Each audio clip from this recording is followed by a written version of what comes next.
ರಾಜ್ಯಕ್ಕೆ ಭೇಟಿ ನೀಡಿದ್ದಂತ ಉಪರಾಷ್ಟ್ರಪತಿ ಪಿ ರಾಧಾಕೃಷ್ಣನ್ ಅವರು ಧರ್ಮಸ್ಥಳ ಶ್ರೀ ಮಂಜುನಾಥ ಸ್ವಾಮಿಯ ದರ್ಶನ ಪಡೆದುಕೊಂಡಿದ್ದಾರೆ. ಮಂಜುನಾಥನಿಗೆ ವಿಶೇಷ ಪೂಜೆ ಸಲ್ಲಿಸಿದ ವೇಳೆ ಉಪರಾಷ್ಟ್ರಪತಿ ಪಿ ರಾಧಾಕೃಷ್ಣನ್ ಅವರಿಗೆ ರಾಜ್ಯಪಾಲ ತಾವರ್ ಚಂದ್ ಗೆಹ್ಲೋಟ್ ಕೂಡ ಸಾಥ್ ನೀಡಿದರು. ಸಾಂಪ್ರದಾಯಿಕ ಉಡುಪಿನಲ್ಲಿ ದೇವಾಲಯಕ್ಕೆ ಬಂದು ಮಂಜುನಾಥನ ದರ್ಶನ ಪಡೆದುಕೊಂಡಿದ್ದಾರೆ. ಬಳಿಕ ಕ್ಷೇತ್ರದ ಅನ್ನಪೂರ್ಣ ಛತ್ರಕ್ಕೆ ಭೇಟಿ ನೀಡಿದರು. ನಂತರ ಧರ್ಮಸ್ಥಳದ ಧರ್ಮಾಧಿಕಾರಿ ಡಾಕ್ಟರ್ ಡಿ ವೀರೇಂದ್ರ ಹೆಗಡೆ ಅವರನ್ನ ಭೇಟಿಯಾಗಿ ಕೆಲಕಾಲ ಮಾತನಾಡಿದ್ದಾರೆ. ಈ ವೇಳೆ ಧರ್ಮಸ್ಥಳದ ಧಾರ್ಮಿಕ, ಸಾಮಾಜಿಕ, ಶೈಕ್ಷಣಿಕ, ಆರೋಗ್ಯ ಸೇವಾ ಕಾರ್ಯಗಳನ್ನು ಉಪರಾಷ್ಟ್ರಪತಿಗಳು ಶ್ಲಾಘಿಸಿದರು. ನಂತರ ಧರ್ಮಸ್ಥಳದ ಅಮೃತ ವರ್ಷಿಣಿ ಸಭಾಂಗಣದಲ್ಲಿ ನಡೆದ ಸಿರಿ ಮಾತೃಶ್ರೀ ಪಾರ್ಕ್ ಅನ್ನ ಉಪರಾಷ್ಟ್ರಪತಿಗಳು ಉದ್ಘಾಟಿಸಿದ್ದಾರೆ. ಈ ವೇಳೆ ಧರ್ಮಸ್ಥಳ ಕ್ಷೇತ್ರದ ಕಾರ್ಯಕ್ರಮದಲ್ಲಿ ಭಾಗವಹಿಸಿದ್ದಕ್ಕೆ ಉಪರಾಷ್ಟ್ರಪತಿಗಳಿಗೆ ಧರ್ಮಾಧಿಕಾರಿ ವೀರೇಂದ್ರ ಹೆಗಡೆ ಅವರು ಧನ್ಯವಾದ ತಿಳಿಸಿದರು.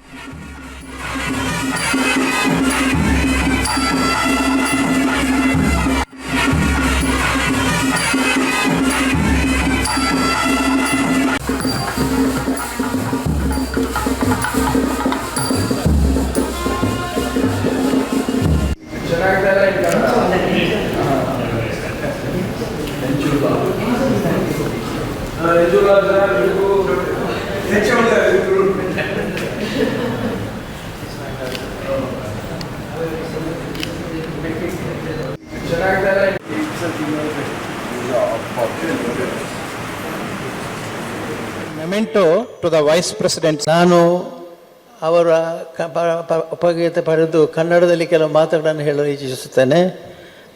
ಅವರ ದೈಹಿಕ ಕ್ಷಮತೆಯನ್ನು ತುಂಬ ಮೆಚ್ಚುತ್ತೇನೆ. ಸದಾ ಚುರುಕಾಗಿ ಉತ್ಸಾಹದಿಂದ ಕಾರ್ಯನಿರ್ವಹಿಸಲು ನಾನು ದೆಹಲಿಯಲ್ಲಿ ಗಮನಿಸಿದ್ದೇನೆ. ಅವರ ಆರೋಗ್ಯ ಮತ್ತು ಫಿಟ್ನೆಸ್ ರಹಸ್ಯ ಅಂದರೆ ಅವರ ಕ್ರೀಡೆಗಳೊಂದಿಗೆ ಸದಾ ನಂಟು. ಕಾಲೇಜು ದಿನಗಳಲ್ಲಿ ಅವರು ಟೇಬಲ್ ಟೆನ್ನಿಸ್ ಚಾಂಪಿಯನ್ ಆಗಿದ್ದರು. ಇಂದಿಗೂ ದೀರ್ಘ ದೂರದ ಓಟ, ಕ್ರಿಕೆಟ್ ಮತ್ತು ವಾಲಿಬಾಲ್ಗಳಲ್ಲಿ ಆಟಗಳಲ್ಲಿ ವಿಶೇಷ ಆಸಕ್ತಿ ಹೊಂದಿದ್ದಾರೆ.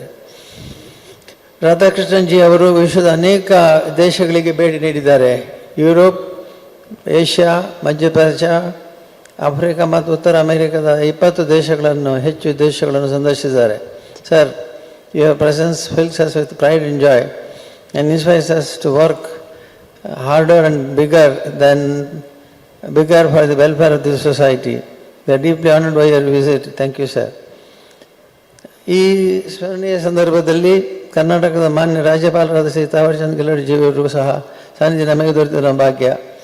ಅವರು ಸಮಾಜದ ಹಿಂದುಳಿದ ವರ್ಗಗಳ, ವಿಶೇಷವಾಗಿ ಮಹಿಳೆಯರ ಕಲ್ಯಾಣಕ್ಕಾಗಿ ನಿರಂತರವಾಗಿ ಶ್ರಮಿಸುತ್ತಿದ್ದಾರೆ. ಅವರು ಸದಾ ನಮ್ಮೆಲ್ಲ